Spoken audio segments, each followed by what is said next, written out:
join the movement and not try to be the center of attention. Like, join the movement and don't sit there and talk about, this is how Black Lives Matter has personally affected me. You're not black, so we don't really care. Life sunshine, oh you fine, like you got angels in your bloodline. I just wanna see you shine, just give me a sign. I'm trying to get in time with your waistline. If I let you fuck, it's gonna be a problem. I'm just being honest. No, you ain't. Hi guys, it's Jodessy. How you doing? Or Jodessy, I just say Jodessy. But how you guys doing? This is going to be about whitewashing Black Lives Matter. I'm not sure if that makes sense to you. I'm not sure if I'm using the proper term, but the title might be something different, so you're like, what you talking about, girl? But this is basically that I feel that, especially over popular streaming, things like TikTok and Instagram and other streaming networks, other social media platforms, that the Black Lives Matter hashtag is not as black as it should be. And what I mean by that is, I'm noticing a lot of the times what seems to be happening is that there are a bunch of white posts and a bunch of white people. I'm not saying white people can't support the movement. I love white people supporting this movement. I think it's one of the best things that you can do as a pale companion. But what I'm saying is, when you're joining a movement that doesn't directly affect you, what you need to do, like, you need to join the movement and not try to be the center of attention. Like, join the movement and don't sit there and talk about, this is how Black Lives Matter has personally affected me.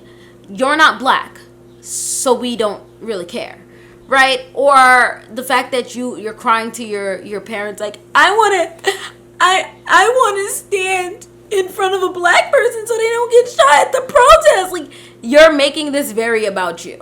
You understand? Like, you gotta do all that. I don't need to see you arguing with your mom or whatever. Sure, if you want to call out your racist parent, go ahead, fine.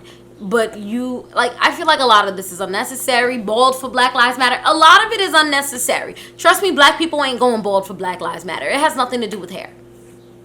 So I don't understand what it is. When you're joining a movement like this in order to support a group of people who have been targeted, a group of people that have been held down, a group of people that are being discriminated against, a group of people that are treated less than, and that are saying that they don't feel like they have a voice in their communities, the last thing you do is join their hashtag and start talking for them. That's the last thing you do. Because you're silencing the voice that they said that they don't already have. They're finally getting some momentum, some platform to speak, and you're silencing that voice. The fact that you're going to click on this video, and I promise you, I'll probably have like what? By the time you click on this video, unless you one of my notification gang, I'm probably going to have 50 likes. I'm black. 50 views. I'm black. I'm sure you'll go on this same platform and you'll see somebody white talking about their opinion, and it's going to have way more views, way more attention, regardless of their amount of subscribers. That's the problem. That is the problem. What you should be doing as an ally is uplifting voices of those who are being affected. Not telling your own personal opinion, but uplifting voices. You can sit there and have a reaction or opinion on what I said, but my voice needs to be a part of the narrative that you're pushing. If you're making a video, my black voice needs to be a part of your video. You need to speak about what I'm going through, but from my mouth, not yours. Because that's the problem. Then Black Lives Matter becomes more acceptable because it's coming out of a white mouth. No, it needs to come out of my black mouth so I know that it's really now acceptable. Because what it looks like now is a trend. And also all these businesses talking about Black Lives Matter. Where was that energy during Eric Gardner? Where was that energy? Y'all sitting there complaining that George Floyd is not a perfect martyr. He's a criminal. Okay, but Trayvon Martin was a teenager with no criminal background. Nothing, not a problem. And he wasn't martyr enough for y'all to be in my inbox talking about, oh my God, us as a company, we support Black Lives Matter and blah, blah, blah, blah, blah, blah, blah. He wasn't enough. So now magically, overnight, this is enough. This is what we're doing. Fine. Fine. Love you. If this is what we're doing, sounds good. But shut up and let me speak. Shut up and let the black people speak. Because the whole point is, y'all don't let black people speak, which is why we keep having to create different avenues and different whatevers. Like, nobody wants your white opinion on a black matter. Nobody. We don't want it. We don't want, even if you're like, oh my God, I think it's horrible. That's great. I love you. You're awesome. But why would, when I go on why is everybody making a video talking about how horrible Black Lives Matter is and getting 500 views, and then when I'm like, hey, this is how it's personally affected me as a black person, nobody's trying to hear it. What? You're, as a white person, you can make a video and say how Black Lives Matter and police brutality and whatever has personally affected you. Right? You can do that. And that's perfectly fine.